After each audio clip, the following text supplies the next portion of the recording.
ఏకాంబరేశ్వర స్వామికి చక్కలతో చక్కని రథము అనేది ఇప్పుడు ఏర్పాటు 10 సంవత్సరాల క్రితం ఏర్పాటై మన కంచిపీల భక్తులందరూ కలిసి శివార్పణంగా ఆ కార్యక్రమాన్ని శివార్పణం చేసుకోవడానికి అక్కడ ఇప్పుడు ప్రతి సంవత్సరం కూడా మంచి బ్రహ్మాండమైన ఒక రథ ఉత్సవం అక్కడ జరుగుతున్నది. అలా ఈ అమ్మవారికి సేవించడం కానీ లలితా సహస్రనామ మాల రజస్వామి గారు బంగారంతో శ్రీనాథురేణమాన్ని ప్రారంభించి లలితాంబికారికి మంచి పౌరులతో 10 గ్రాముల డబ్బు లేకుండా బంగారు రాసుమాలని 1950 అప్పట్లో స్వామివారు చేశారు, సమర్పించారు.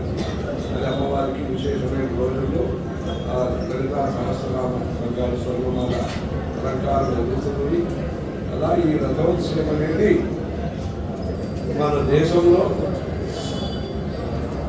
అక్కడక్కడ క్షేత్రంలో ప్రజలందరూ కూడా కలుసుకుని చిదంబరం కానీ తిరువారూరు కానీ తిరువారూరు పేరు అరవించారు. అలా అనేక ఊళ్ళో ఈ రథోత్సవాలు జరుగుతాయి. సాహిత్యకారులు సంస్కృతం కానీ దేశ భాషలో కానీ ఈ కవిత్వం రాసే వాళ్ళు కూడా రథబంధం అని ఒక వృత్తంలో అలా పద్యాలు రాస్తారు. రథం తాగనే చెప్పి రథబంధం అని సాహిత్యంలో రాస్తారు. అలా ఈ బ్రహ్మోత్సవ అంగంగా ఈ రథోత్సవం అనేది విశేషమైనది. అక్కడ దర్శనం చేసుకునే అవకాశం అందరికీ ఉంటుంది, అందరికీ సేవ చేసే అవకాశం ఉంటుంది. అలా వరరాజ స్వామికి మన జయ సరస్వతి స్వామి వారు చక్కతో రథం చేయించి ఆ ఉత్సవం కూడా ఖర్చులో జరుగుతుంది. అలాగే ముందు ఒక సమయంలో దుర్వార్పులు అనే ఊళ్ళో ఒక పండితుడు అంతా ప్రజలతో సంపర్కం పెట్టుకుని పెద్ద రథాన్ని తయారు చేశారు. 6 రోజుల్లో స్వామివారు 1000 రూపాయలు అలా అంతా ఇచ్చి ఆయన్ని ప్రోత్సహించారు. ఆయన దుర్వారు అనే రథం కొత్తగా నిర్మించారు. అలా ఈ రథోత్సవం ఈ స్కందగిరిలో కుంభాభిషేకం 9 సంవత్సరాల ముందు జరిగింది. మంచిగా ఈ అలంకారం విధంగా మంచిగా చేశారు. ఇప్పుడు అతిరుద్రం చేస్తున్న ఈ కాలంలో ఈ సమయంలో అతిరుద్రం కూడా నడవడం ఈ షట్కోణంతో కార్తీక మాసంలో కార్తీక స్వామికి ఈ రథోత్సవం అనేది చాలా గొప్ప విషయము. ఇది నేను 3 సంవత్సరాల ముందు మీరు ప్రారంభించారు.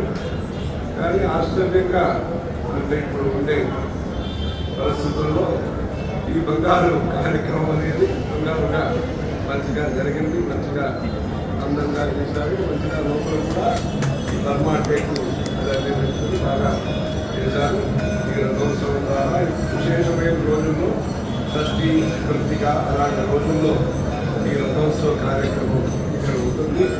భక్తులందరూ కూడా ఈ మంచి అవకాశాన్ని వాడుకొని సుబ్రహ్మణ్య స్వామి అనుగ్రహంతో ఈ స్కందగిరి క్షేత్రము మొత్తం కూడా స్వామివారి ఆశీస్సులు పొందిన ఈ దివ్య క్షేత్రంలో కార్యక్రమాలు దీప పూజలు దుర్గా అమ్మవారు రావుకాల పూజ ఇక్కడ అనేక కార్యక్రమాలు ఉంటాయి. స్కంద షష్ఠి ఇప్పుడే జరిగింది. దానికి అనుగుణంగా ఈ కార్యక్రమం జరగడం అనేది వెంకటేశ్వర స్వామి జీర్ణోద్ధారణ కుంభాభిషేకం శ్రీగిరి ఇక్కడే పక్కనే జరిగింది. ఇప్పుడు